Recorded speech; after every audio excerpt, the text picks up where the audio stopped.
All right, guys, welcome back to another video to Philippine Car Talk.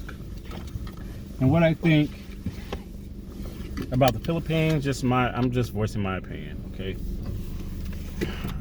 Like I said many times, I love the Philippines. I love it. I love it. I love it. Can't wait to get back there. Can't wait to get back to Davao City. Can't wait to get back to Manila and those places. And Tagaytay was a very nice place.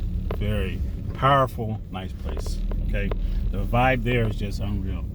Okay, let's talk about starting a business in the Philippines. And the reason why I bring this up is because my first experience when I was there. Okay, so the first time I went to the Philippines, there was a couple things that I noticed. Okay, a lot of things I noticed. Okay, like I said, when I got off the plane, the heat was just what is this? The heat was one of the first thing I noticed. Okay, the mixture and melting pot of different people there. Okay, I did notice that.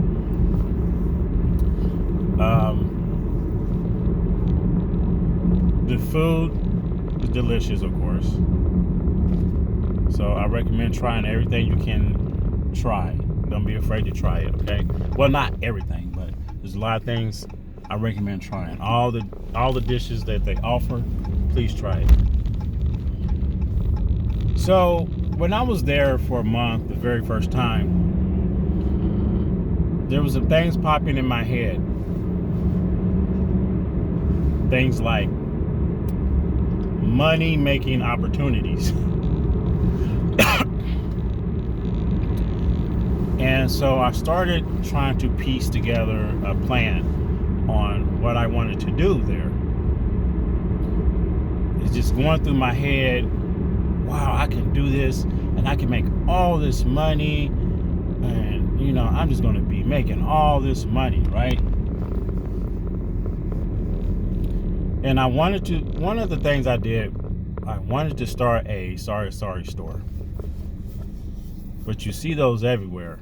Everyone is doing that. So you got some competition for one. But I'm thinking like, I'm going to have the best sorry store. And I'm going to start it and I can build it up because I got all this extra money. I got this American money and I'm going to make money. And then I thought about starting a barbershop. Okay, that was my second thought. Then I thought about starting a water station, which that's kind of still on my mind for a future thing to do. And also rental properties. Okay, but the main one was sorry store. That was the first thing. When I seen other people doing it, I was like, oh, I can do this and I can make some money. Now, after a couple of years, I thought about it and I came to the realization that I will not make a lot of money having a sorry store for a couple of reasons. Well, for one reason. For one is, once you start the store, you're not going to have people just flocking to your store to buy cheap items, to buy single pack items, to buy one cigarette, to buy one little small sachet of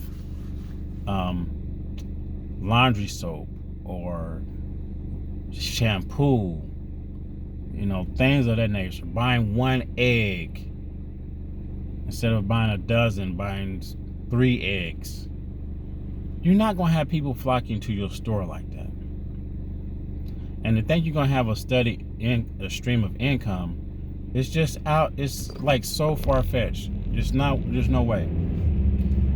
So having a sorry store, it exited my mind. Like, I can't do that. And another reason is people there are making pesos.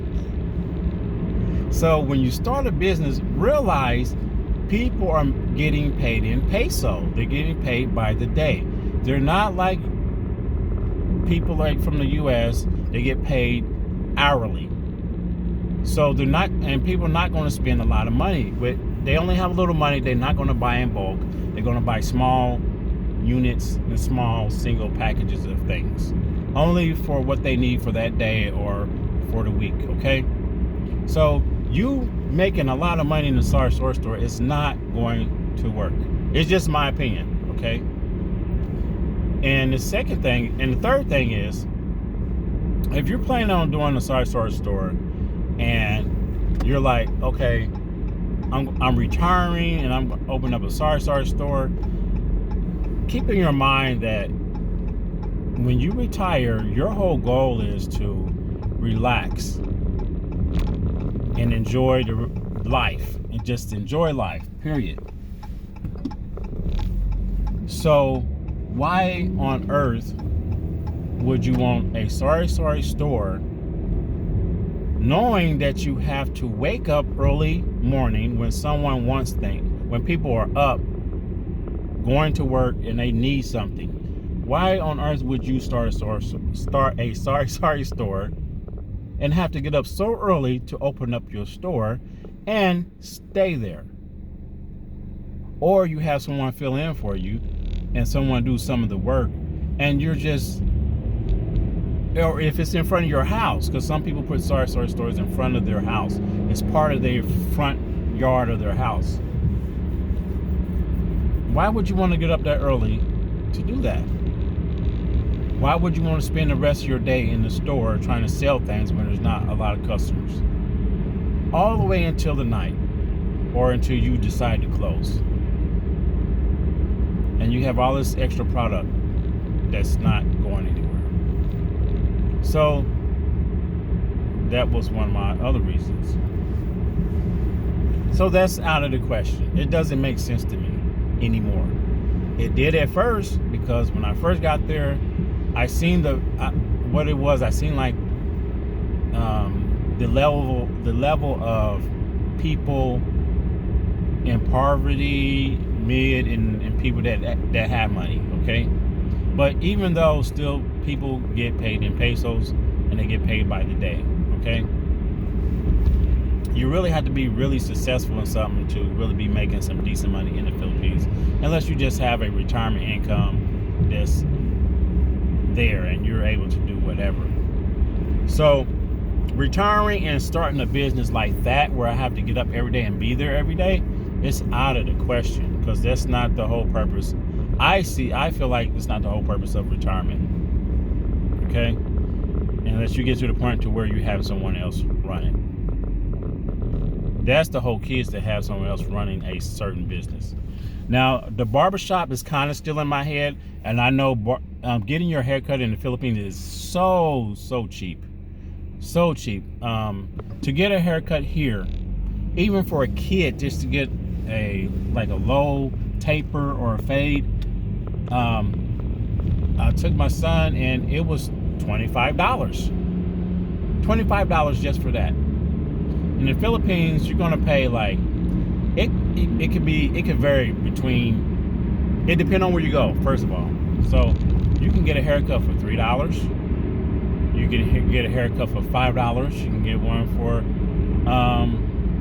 $15 or $10. Okay, just depend on where you go. But a lot of times a haircut is very cheap in the Philippines, very cheap, and you get a haircut with a bonus.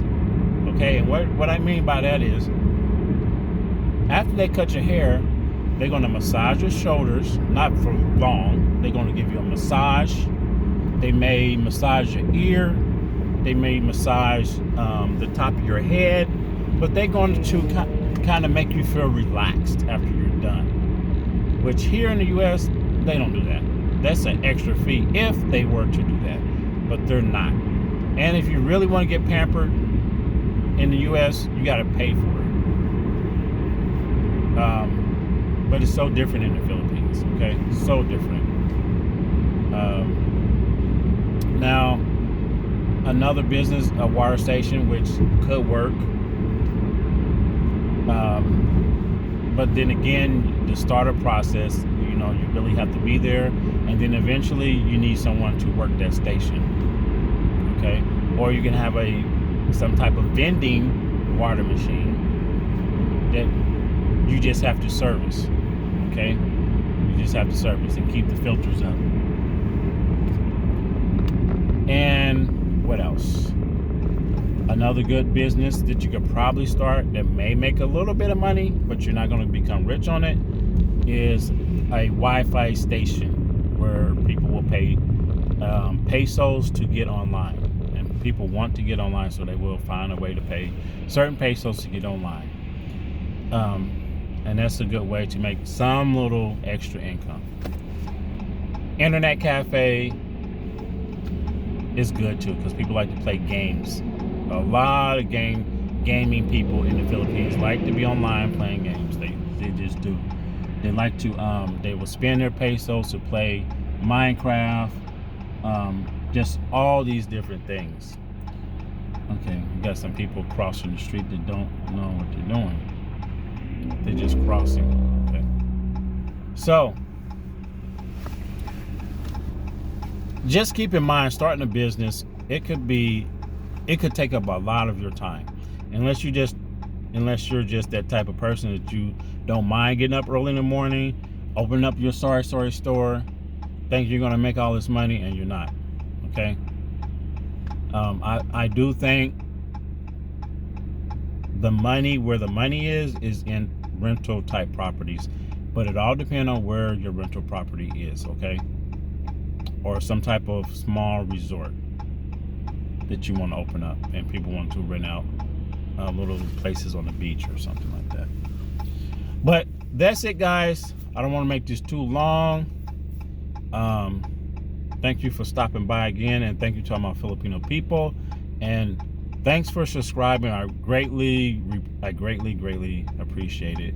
Hopefully this channel can grow, you guys. Just you guys are the one watching, so help me grow it.